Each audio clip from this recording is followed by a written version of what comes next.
જય શ્રી કૃષ્ણ, જય ચેહરમાં. હું છું ગીતાબેન એચ દેસાઈ. ચેહર કિચનમાં આપનું સ્વાગત કરું છું. આજે આપણે બનાવીશું કાજુ કારેલાનું શાક. જો તમે જોઈ શકો છો, આપણે કાજુ કારેલાનું શાક બનાવવા માટે અહીંયા કારેલા લીધા છે. 250 ગ્રામ કારેલા છે અહીંયા.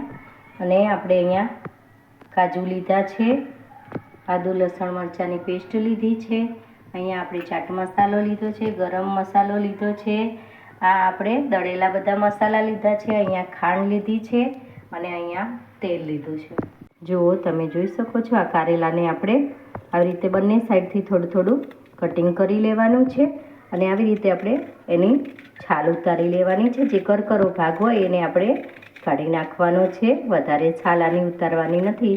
આ રીતે આપણે બધા જ કારેલાને છાલ ઉતારી લઈશું. જો તમે જોઈ શકો છો, આપણે બધા જ કારેલાને આવી રીતે છાલ ઉતારી લીધી છે. હવે આપણે આને કટિંગ કરી લેશું. આવી રીતે આપણે ઊભી ચિપ્સમાં કારેલાને કટિંગ કરવાના છે. તમે જોઈ શકો છો, આવી જ રીતે આપણે ઊભી ચિપ્સમાં કટિંગ કરી લઈએ. બધા જ કારેલા આપણે આવી રીતે કટિંગ કરી લઈશું. આપણે બધા જ કારેલાને આવી રીતે ઊભી ચિપ્સમાં કટિંગ કરી લીધા છે. હવે આપણે આની અંદર મીઠું એડ કરીશું. 1 ચમચી આપણે મીઠું એડ કર્યું છે. અને આપણે એની અંદર થોડી હળદર એડ કરી લઈશું. અને આવી રીતે આને મસળીને મૂકી દેવાનું છે થોડીક વાર માટે. એટલે કારેલાની કડવાશ હોય એ આની અંદર જતી રહેતી હોય છે. આવી રીતે જો આપણે કરીને મૂકી દઈએ તો આવી રીતે આપણે 5 મિનિટ માટે રહેવા દઈશું. હવે આપણે કઢાઈની અંદર તેલ લઈને આપણે કાજુને ફ્રાય કરવાના છે. આપણે તેલ લઈ લીધું છે. તેલ ગરમ થાય એટલે આપણે કાજુ એડ કરીએ. જો આપણું તેલ અહીંયા ગરમ થઈ ગયું છે. આપણે હવે આ કાજુને અંદર તળી લેશું.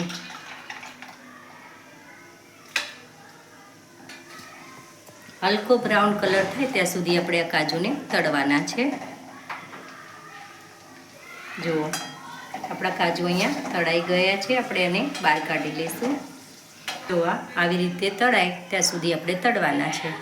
આનો કલર સરસ આવી ગયો છે. હવે નીચે લઈ લઈએ આપણે. જો તમે જોઈ શકો છો, આપણે જે મીઠા અને હળદરવાળા કરીને કારેલા રાખ્યા હતા, હવે આપણે એમાંથી નીચોડીને પાણી કાઢી લઈશું. આવી રીતે નીચોડી દઈએ આપણે. જેટલું પાણી નીકળે એટલું આપણે એની અંદરથી કાઢી નાખવાનું છે.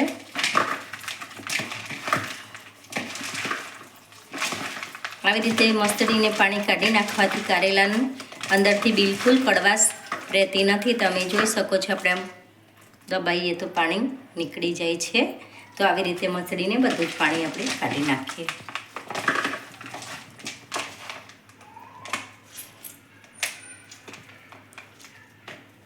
જુઓ, તમે જોઈ શકો છો, આપણે કારેલાની અંદરથી બધું જ પાણી નિતારીને કાઢી લીધું છે. અને આવી રીતે એકદમ કોરા થઈ ગયા છે. હવે આપણે જોઈ શકીએ છીએ એની અંદરથી કેટલું પાણી નીકળ્યું છે. જો આટલું પાણી આપણે કારેલાની અંદરથી કાઢી લીધું છે. હવે આપણે આ કારેલાનો વઘાર કરી લેશું. જો આ કારેલાને આપણે ડાયરેક્ટ વઘારીએ છીએ. ડાયરેક્ટ ના વઘારીએ તો આને ફ્રાય પણ કરી શકીએ છીએ, પણ આપણે અહીંયા ફ્રાય નથી કરવાના, ડાયરેક્ટ વઘાર કરી લેશું. જો તમે જોઈ શકો છો, આપણે જે કાજુ તળ્યા હતા એ તેલ અહીંયા ઉપયોગમાં લઈ લીધું છે. આપણે અહીંયા બીજું તેલ લેવાની જરૂર નથી. હવે આપણું તેલ આવી ગયું છે. આપણે અહીંયા રાઈનો વઘાર કરીશું. 1 ચમચી આપણે રાઈ લીધી છે.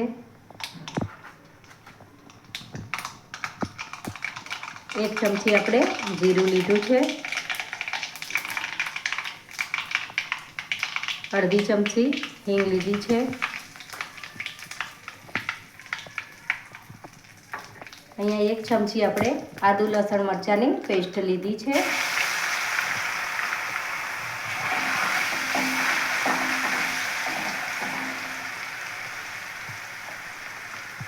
હવે આપણે આની અંદર કારેલા નાખી દઈશું.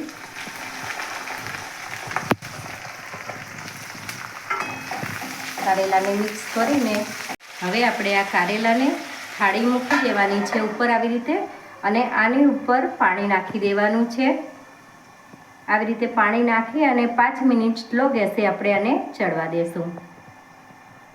જો આપણે થાળીની અંદર પાણી નાખીને ચડવવાનું કારણ એટલું જ છે કે જો આપણે કારેલાને ફ્રાય કરીને વઘાર કરતા હોઈએ છીએ તો કારેલું ચવડ થઈ જતું હોય છે, અને આ કારેલું તમે જુઓ કોઈ દિવસ ચવડ નહીં થાય, આ છે ને સોફ્ટ રહેતું હોય છે, એટલે આવી રીતે તમે કારેલાનો ટ્રાય કરજો. હવે આપણા કારેલા ચડી રહે ત્યાં સુધી આપણે આનો મસાલો તૈયાર કરી લઈએ. આપણે અડધી ચમચી ગરમ મસાલો લીધો છે, પોણી ચમચી જેટલું આપણે મરચું લીધું છે, આપણે અહીંયા અડધી ચમચી હળદર લીધી છે,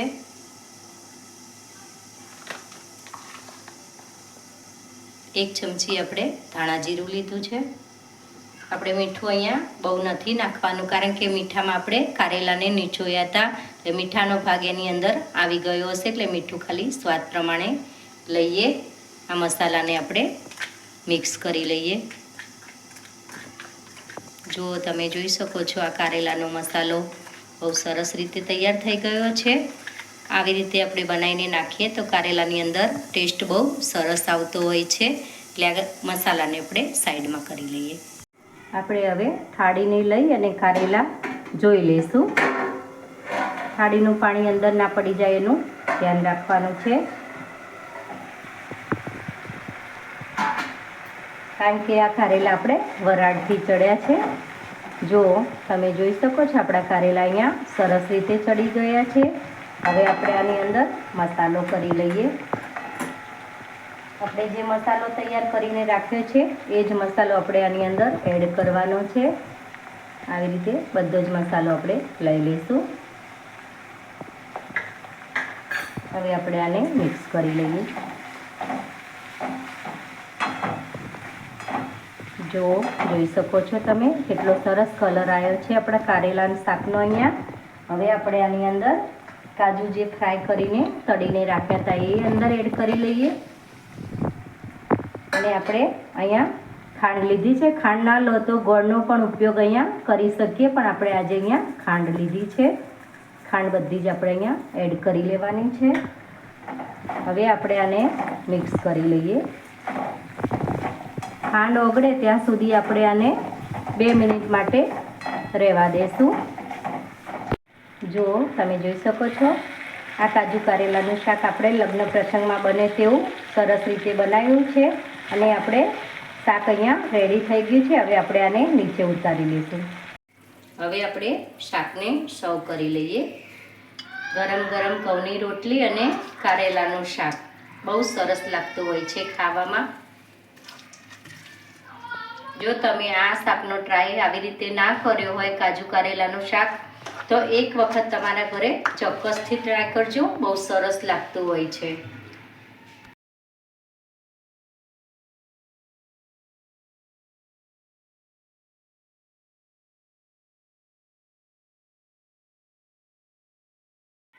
જો તમને મારી રેસીપી પસંદ આવી હોય તો મારી ચેનલ ચેહર કિચનને લાઈક કરો, શેર કરો અને સબસ્ક્રાઈબ કરો.